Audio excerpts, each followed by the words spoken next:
Hello, ഇന്ന് എനിക്ക് നിന്ന് തിരിയാനുള്ള സമയമില്ല. കാരണം ഇന്ന് എൻ്റെ ബെസ്റ്റ് ഫ്രണ്ടിൻ്റെ വീട്ടിൽ കൂടുതലാണ്. ഇവളെ കല്യാണം ആഗ്രഹിച്ച് ഞാൻ കുറേ കാലം നടന്നതാണ്. പക്ഷേ എങ്കിലത്തെ ചേർന്ന വീട്ടിൽ കൂടുതലേക്കാണ്. അത് കഴിഞ്ഞ് 2 ഡാൻസ് ക്ലാസ്സിൽ പഠിപ്പിക്കാനും പോകണം. അങ്ങനെ 2 സ്ഥലത്ത് പഠിപ്പിച്ചും കഴിഞ്ഞ് ഞാൻ നേരെ ഓട്ടോയിൽ അവളെ വീട്ടിലേക്ക് പോയി.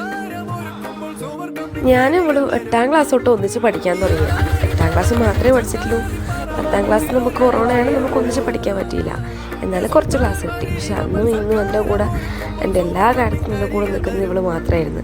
ഇവള് മാത്രമല്ല, ഇവളെ ഫാമിലിയും എന്നെ ഒരു മോളെപ്പോലെ തന്നെ കാണുന്നത്. അങ്ങനെ വീട്ടിൽ കൊണ്ടുള്ള തിരക്കെല്ലാം ഉച്ചയാകുമ്പോൾക്ക് ബാധിക്കഴിഞ്ഞു. അപ്പോൾ നമ്മളൊരു 3 മണിയായപ്പോൾ ഫുഡ് കഴിച്ചത്. ഫുഡ് കഴിച്ചപ്പോൾ അനിയൻ പറഞ്ഞ് നമുക്കൊന്ന് ഐസ് കഴിക്കാൻ പോകാൻ. അങ്ങനെ നമ്മൾ ഐസ് കഴിച്ച് തിരിച്ചു വരുമ്പോൾ അന്ന് കൂടെ പഠിച്ച് ബാക്കിയുള്ള വന്നത്. പിന്നെ അവർ പോയി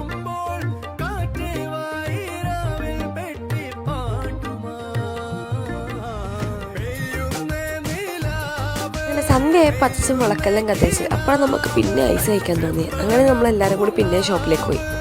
നമ്മൾ ഷോപ്പിൽ പോയി തിരിച്ചു കഴിഞ്ഞാലാണ് അമ്മയും വന്നത്. അങ്ങനെ ഗിഫ്റ്റ് വിളിക്കാൻ തുടങ്ങി.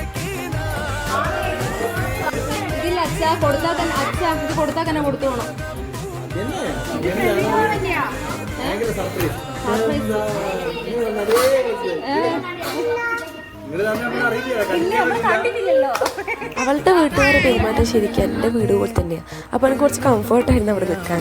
അതൊക്കെ കഴിഞ്ഞ് ഞാൻ ഇറങ്ങുമ്പോൾ ഒരു 10 മണിയായി. 10 മണി വരുമ്പോൾ അവളുടെ വീട്ടിൽ നിന്ന് ഫുഡ് കഴിച്ചെങ്കിൽ എനിക്ക് എന്തോ രാത്രി ഐസ് കഴിക്കാൻ തോന്നി.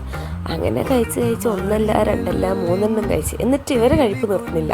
അതുകൊണ്ട് ഞാൻ കഴിച്ചുകൊണ്ടേയിരുന്നു. അങ്ങനെ അവിടെ നിന്ന് വലിയ ബില്ലും കിട്ടി നമ്മൾ വീട്ടിലേക്ക് പോയി.